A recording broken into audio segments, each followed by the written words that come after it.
I'm Dylan Radigan. I've interviewed nearly every CEO and most world leaders during the past 25 years. And now I'm bootstrapping. I'm turning my attention to the new CEOs and the irrepressible entrepreneurs leading the next generation of innovation in the world. Welcome back to Tasty Live. I am Dylan Radigan, and it's time for another episode of Bootstrapping. You're not watching Bootstrapping, or you're not telling people to watch Bootstrapping. You should be doing so, because the guests keep getting more interesting and more fun. And I'm really excited about today's guest, whose name is Steve Marks. His company, Guzman y Gomez. The Australians call it GYG. That's where it was born. Right now it has 3,000 employees, more than 160 stores. And it started as a single store, fresh fast food Mexican, basically. And it's a fresh fast food Mexican that's gone hog wild. And the man who started it is smiling proudly with his taco stand. And his name is Steve Marks, and it's a pleasure to have you. Thanks for are you in Australia right now? No, I'm in Chicago.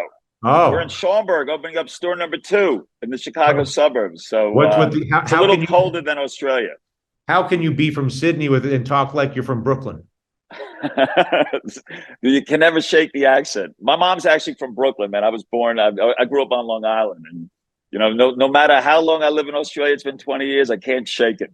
And when you were a little boy, did you dream of having a global taco empire? Not exactly. If somebody told me I was going to sell black beans in Australia, I wasn't sure what I would think of myself. But it's been an absolutely amazing journey, which I'm obviously very proud of. But you didn't start your career setting out to be a global food kingpin. No, not exactly. I grew up in Long Island. I actually went to school at University of Pennsylvania in Philly. And as a kid, I was always good with numbers and people. So I ended up working on Wall Street. And I got lucky, man. I ended up, when I got recruited out of Penn, I worked with a guy named Stevie Cohen, who set up a shop called SAC Capital. And I was one of the original guys there. We had about 30 million under management. That became obviously one of the most successful hedge funds ever. And then I moved over to London to help set up a fund called Cheney Capital. And that's where I met my first Aussie. Okay. I mean, you go to New York now, the Aussies are everywhere selling flat whites all over Brooklyn. Okay. But I met an Aussie, hired a couple of Australians. I mean, just amazing people. And I kept seeing pictures of Bondi Beach and Brighton Beach. And as a kid, my father was from Miami. My mother was from Brooklyn. I always had a dream of building a hotel. So I moved to Australia to do that. So the hotel was so you had a hospitality dream from youth. Yes, always. I mean, I would see these beautiful places, and I always just imagine what the experience would be like. So I tried to do that in Australia. I couldn't get the hotel off the ground. And, growing up in New York and growing up in the States, man, you were just, the Mexican food's just so available. And Australia is so far away from everyone that they didn't have it. And I remember going to every Mexican restaurant in Australia thinking like, dude, it has to be better than this. And then, and that's how Guzman y Gomez but I'm gonna play devil's advocate, because you're from New York. You're not from the Mission in San Francisco. You're not from the East Side in LA. You're not from Yuma, Arizona. I mean, I would argue that the taco standard in North America is set in Baja California or in the Mission. And so I'm curious how you sort of it sounds like you had a low bar, which is a good thing. But what was your aspirational model when you started? Well, yeah, and you're right. I'm from New York, but I spent a lot of time in California also. And throughout the U.S. and in Mexico. So I knew what authentic, great Mexican food was. And I think as any entrepreneur, you think you can do it better, but you have to basically be obsessed and passionate about what you're building. So we brought chefs from Mexico. We sourced all our ingredients from Mexico, and we really introduced the cuisine to the country. And, I'm sure you've had a lot of people, obviously, on your podcast. When you do something radically different, it takes time, right, to educate people what it was. Now in Australia, they thought black beans were olives. That's where I was starting. You know what I mean? They didn't know what pork shoulders were. Did you start with a single product? Did you start with like a truck and one product just to get them dealing into, or did you open a full menu? What was your first overture? Yeah, so our first store ever was in Newtown, which is kind of like the East Village of Manhattan, right? And it was a very adventurous bunch there, very ethically diverse. We had a lady making tortillas for us. Drink alcohol. What's that? You just need young people drinking alcohol. Yeah, exactly. Put a couple of margaritas on the menu, some great beers, they're good.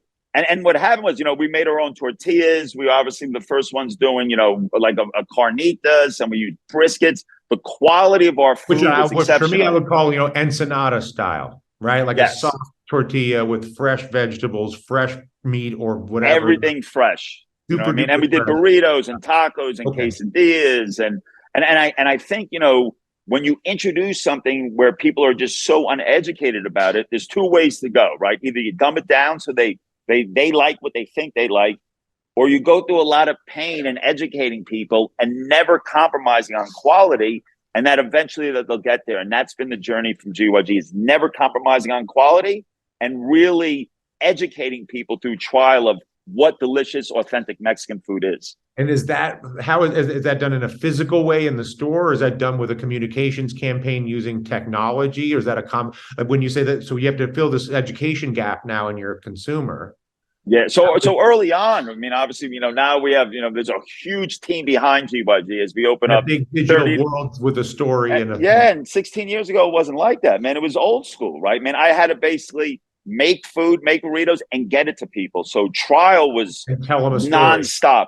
Man, I would take 200 burritos a day to offices, to local people in the community, just having them try what we made, because I know it was good. I just had to have people try it and understand it, and that actually has never stopped at GYG. Man, we're a relentless bunch here. Right, that's the base culture. So that takes me from 0 to 1. So now I have a Mexican store. But again, you're talking to us not because you opened one, but because you opened one and then you created some kind of a system to repeat it, potentially, I would imagine, infinitely, or at least indefinitely for a while, depending on financing and real estate and all the other things that happen when you're big like you are now. Yeah. But the transition from 0 to 1 is almost impossible. Yes. The transition from 1 to 3,000 is almost as difficult. It's harder to get to 1. 0 to 1 is the hardest. Yeah, and 2 and 3. The people always ask me, how do we have 175 restaurants, right? And we're growing about 30 to 40 a year. People are like, how do you get to 175? You got to go to 2. But how do you maintain quality? I can get you to 175. I'll write a whiteboard for you. Get you to 175. Yeah. How do you get to 175 and hold your quality and then call yourself fast? You're also advertising speed. Yes. So has it, we went from one store, right? And it wasn't a lot of volume at that time because people didn't understand it. So like any good entrepreneur, I opened up a second store. It looked like we were doing well. That wasn't doing well. Then I opened up a third store. And I remember looking in the mirror one time and saying, you know what? It's taking a lot longer to educate people. But there was a promise I made to myself. And it's the values of GYG, is that I will never compromise on quality. I'd rather go out of business than compromise on quality. And that set the foundation. Now, Australia is very different to the US because you don't have as many people. So what we realized in Australia is everybody eats between like 12 and 2 and 6 to 8. So what we did differently is we set up, through technology and sticker systems, a kitchen that was able to handle a huge amount of volume. And that's been the game changer. A pop-up surge kitchen. Yeah, exactly. So where like in the US, you have a lot of linear concepts. I want this, I want that. So GYG, everything's customizable, built our own sticker systems and delivery systems. So we never have an issue with productivity. So everything's made fresh. So if you do drive-through, takeaway, delivery, the volumes that these stores are able to do now are just incredibly high, and they continue obviously to go higher. Is that because they function as a professional kitchen that's sourcing into takeout and delivery, and you're no longer running any front of the house activity? No, we do have front house. So that's the thing, is we have everything. So example, right now I'm sitting in Schoenberger, number 2 store. We have a double lane drive-through.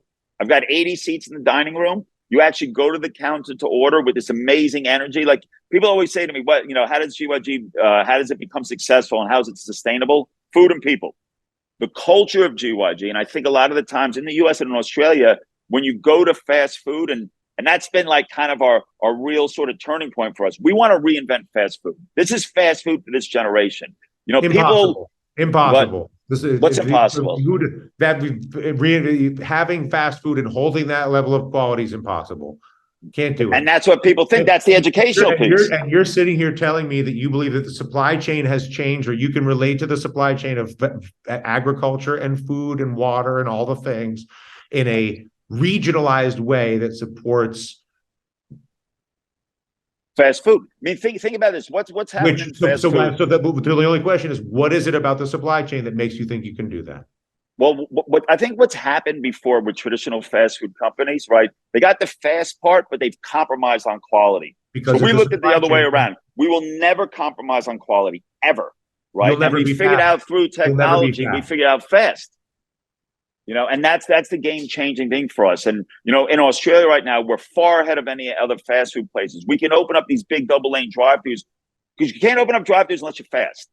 And this generation, because they're so knowledgeable through the internet and everything, they expect quality, right? No coloring, no artificial flavors, no additives, no preservatives. And that's what we figured out. And nobody else has been able to do that. And that's something that has given us, obviously, the foundation to build the way we have. Okay, let's assume everything you're saying is true. I appreciate that. You have two companies. You have a food business and you have a technology business. Yes. Can you use the technology you're using to build your business with a different menu? No. So I hear this a lot of the times. I hear like, hey, we're a tech company that sells food. We're a food company that uses technology to enable us to get to as many people as possible. We're infatuated with food. So in Australia, we're one of the most delivered products through delivery. In Singapore, we're the #1 delivered product. So for GYG, like we just want our guests to be able to get GYG any way possible. You want to go through drive-through, fine. You want to do takeaway, fine. You want to do delivery, fine. You want to dine in, perfect. And that's the whole thing. So when people walk in, especially in the US, they see I wish you could be able to see the store, man. They're beautiful. They said, why do you keep calling yourself fast food? You're fast casual. I said, no, this is fast. There's nothing casual about GYG. And this is what the masses deserve. The people that need quality the most aren't getting it, right? Because the fast food players are, and it's wrong. And I think that's what really drives us, man. The people that need quality, I'm not saying you got to eat kale salads for the rest of your life, but if you have fries, it should be potato. And if you have chicken, it should be, no antibiotics, no hormones, fruit and veg should be fresh. Not a reconstituted chicken object. No, it's not right. And I think we take that very personal, right? And the whole thing is, I don't want to have a product that's a niche product, and we want to change the way people eat. And it's funny in the US because of the different kind of, socioeconomics here, everybody's like, no, but you can't be fast food because these guys are fast food. I said, they're not food. And that's what people are missing. It's not food, and it's not right to sell the masses stuff that isn't food, especially the people that need it. And we take that very serious. And that's the mission for GYG. But you also obviously have proven by your scale that the supply chain can support your goals. 100%. 100%. We have very dedicated farmers in Australia, in the US, and it's just making sure that the freshness is there. I know. Right? And I think the problem is a lot of people, they walk into our kitchens and our cool rooms like, everything's fresh. But the way we set our kitchens up and the way we produce stuff, we're able to do it at speed. And that's what people haven't been able to figure out. So you would say that your contribution here, more than anything, or maybe as much as anything, is process engineering. Yes. Yeah. Using fresh food. So what I think we've created is basically the fastest fresh food operating platform anywhere. And that's what the game changer is. Mm-hmm. But you don't want to be that company. You're a food Which man. company? The platform man, the tech platform man. Nah, we're a food company. We sell amazing food. But you've accidentally invented a tech platform that you don't even really want to talk about because you're in the food business. And I'm assuming the reason for that is because the main priority is the complete collapse of the food. The asymmetry of the resource distribution is vile and catastrophic for humanity. And you feel like you can use your process engineering to drive resources into that void is what exactly. And through technology, which is amazing, man, we have no wastage. We're sustainable in so many ways, and we've just gotten very smart of, how we use our supply chain and making sure that there's no waste throughout the system. So we're as efficient and as sustainable as possible. And then how consistent is the culture across your stores as the final barrier to your growth? Well, that's, as they always say, man, culture starts from day one, right? And as the founder and CEO, man, I'm in my restaurants all the time, and it's amazing, right? When people come into GYG or when people go into other restaurants, there's a void of energy, right? And when you come into GYG, the way we treat our crews, the way we make sure they have career opportunities, and just the way we are as people, You know what I mean? Like, I mean, the people right now in obviously You're also Schaumburg, we have creating jobs in Naperville. those. You're also creating theoretically jobs in those neighborhoods, not just food. Oh, without a doubt, right? And I think they're so proud of working for a business that has high integrity and that is looking after the community. Like, we are here to change the way people eat, right? And I think they see me and they see my teams and everybody here. I mean, I've got Australians up here right now for the opening, but people stay with us for so long because they believe in the values we have as an organization and what we're trying to do and what our mission is. And man, I'm so proud of the culture here, man. I got the most amazing people that work with GYG, and it really is such a rush. So the last question is, what's next? So the next is basically making sure that Schaumburg opens up well. The food is hot and fresh. Our crew deliver that experience. Then we got Crystal Lake, obviously in the suburbs of Chicago. Then we got Buffalo Grove. And then we're looking for city number 2, which would probably be in the southern part of the U.S. as we continue to grow our base in Australia. Australia right now, we have over 160 restaurants. We're building 30 to 40 drive-thrus a year. We've got 20 in Singapore. We've got 4 in Tokyo. You know, and it's just the U.S. is just prime. Are you raising money? Are you financing this through growth? Are you? Yeah, so we're very lucky throughout the years, man. We've got great partners with us, but GYG has a very strong balance sheet. The restaurants are very profitable, so it's all from internal growth, you know, and obviously funding, which is great. I mean, it took us a long time to become profitable because we never stop investing. You know what I mean? So the foundation of GYG and the infrastructure that supports it is so deep that now as we start to open up restaurants. How many months did you have a negative cash flow at the beginning, if you don't mind my asking, ballpark? Months. How about years? You know, how about 10 years? No. You know, even though the restaurants were profitable, the investment that I made in the team. So we have about 250 people that work above restaurant, and we have almost 10,000 people in the restaurants. And I think if you want to build something that's sustainable and long-term growth, you have to build it correctly. For 10 years. Yeah. Because of when you calculate the growth, the investment. Maybe it wasn't negative cash flow. It wasn't as profitable as now because we just kept reinvesting people, right. systems. Minimal harvest from anything secondary and all returned capital to growth. That's right. That's right. We've been doing it for almost 17 years now. So I think, you know, like everybody, I'm sure you have a lot of entrepreneurs on and people go, look at this place now. But it's I would say that I think the thing that's unusual about my conversation with you compared to most people from all levels of executive life in my discussions is it's very rare that someone can go 0 to 1 at the 0 point, and then also be able to navigate the transition from 0 to 1 to scale, system, model, you know, all the systemization, let alone process engineering to optimize the absence of food in fast food, which is a major process engineering challenge, and then actually implement. Yeah, and that's thank you for that. Unusual, I would say. Yeah, I think it is pretty unusual and something we're very proud of. But I think for good reason for everybody involved. I'm honored to learn about it. Pleasure to meet you. You know, I suppose my job, the reason you're even talking to me is because you want to promote your restaurants in Chicago to the people of Chicago. Yes. And tell our story because, you know, I mean, until you get here, like we're new to the market, right? So we want people to come try to experience it. So tomorrow we open up, we do this special, we do $5 burritos, bowls, fries, and you feel the energy of GYG. And it was great, man. I've been around here for a couple of days and everybody's obviously, we picked AAA real estate. So we're on this amazing corner on Gulf Road and Schaumburg. And we just can't wait for people to come in and try it. So it's you're gonna run some tacos. You gotta talk. You have an entry in the taco war. Yeah, we can't wait, man. And hopefully one day when you're back in the U.S., you can come visit us. Absolutely, I will. And if you want to open an Italian store, call me. All right, done. You got a deal. The company GYG really sounds like the consumer brand is GYG. Yeah, right? GYG. Guzmani Gomez. Right, but the marketing is GYG. Steve Marks is the big man, and I'm sure there's a lot of big women and big men around him, and old and young, because it's the only way something like this could ever happen. So, amazing signal, amazing performance, amazing interview. Thank you. Thank you, and I appreciate your time. Absolutely. Pleasure to meet you. You as well. I am Dylan Radigan. You're watching Bootstrapping. More Tasty Live right after this.